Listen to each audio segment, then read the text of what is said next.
The dive is being filmed in May, she added, running a hand through her short dark hair. We'll call up anyone else we need then. So why the anonymous calls now if this was a publicity stunt? Surely it would have been better to have staged them when the programme was being filmed.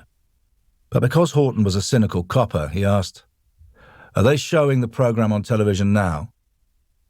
There was a slight hesitation and lowering of eyes before she answered, I think they're repeating the Diving Off Devon series. You think? You know. And the media attention this stunt would attract would draw in additional viewers. Not bothering to hide his contempt, he said, Have you mentioned these calls to the press? She looked offended. Of course not. Perry didn't even want me to phone you. I wouldn't have bothered, only Nick insisted. If it had been just the one call, but 3. I'd like to speak to Mr. Jackson. I'll call him. He's having breakfast, you said. Before she could stop him, Horton was marching across the reception area and heading for the restaurant, his eyes scouring the room for any likely-looking media types. He wouldn't mind betting he was being filmed, or that Karina Denton had a dictaphone stashed in her handbag. He had a deep mistrust of journalists, and it wouldn't surprise him if his voice, and Cantelli's, rang out on the programme when it was aired. Something along the lines of, Perry Jackson continued diving despite the threats to his life. Well, bollocks to them, he thought, scanning the restaurant. No more than half a dozen tables were occupied, and none of them with journos, unless they had suddenly got a hell of a lot older. There was only one table with 2 men sitting together. He didn't need to be a detective inspector to work out they must be Jackson and Farnsworth. They seemed to be arguing. Their heads were bent low over the table, their expressions serious. One of them definitely looked out of sorts, a deep frown showing on his receding hairline and a faint flush on his swarthy skin. They both looked up as Horton drew level. The man with the frown paused mid-sentence. Yes, he snapped. Mr. Jackson, what is it? Can't you see I'm having breakfast? Karina Denton, who had scurried up behind him, hastily made the introductions.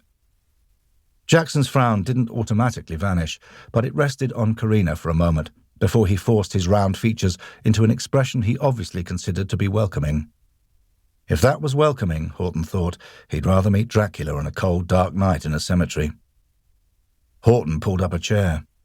His first impressions of Jackson as a pompous prick were confirmed when the man said, I really don't know what you were doing here, Inspector. It's not at my behest.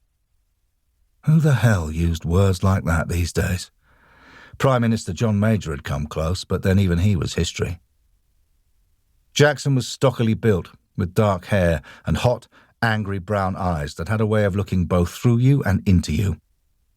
Horton put him about early 40s.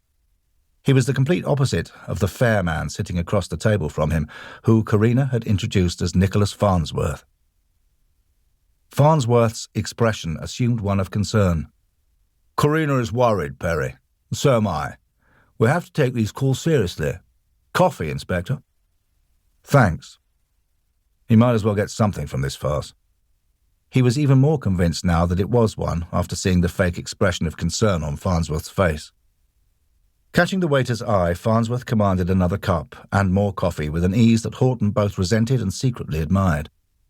He had those rugged good looks combined with sophistication that made Horton instantly think of James Bond, the character, rather than any of the actors who had played Bond over the years. He would have said that Farnsworth was a little younger than Jackson, but he could have been mistaken. He was taller, with a leaner, more athletic frame.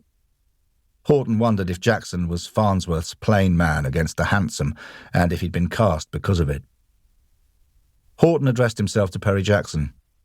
Tell us about these calls, sir.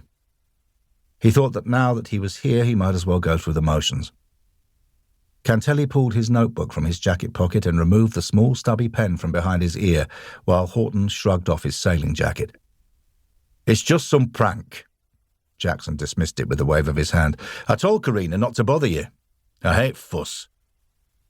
When did you receive the first call? Horton ignored his protest. Jackson frowned and then, obviously seeing he wasn't going to get rid of Horton easily, resigned himself to answering. 6 p.m. yesterday. We'd only just checked into the hotel. The caller said, watch your back. That suggested to Horton that the mystery caller, if there had been one, had either seen them arrive or knew what time they had been scheduled to check in.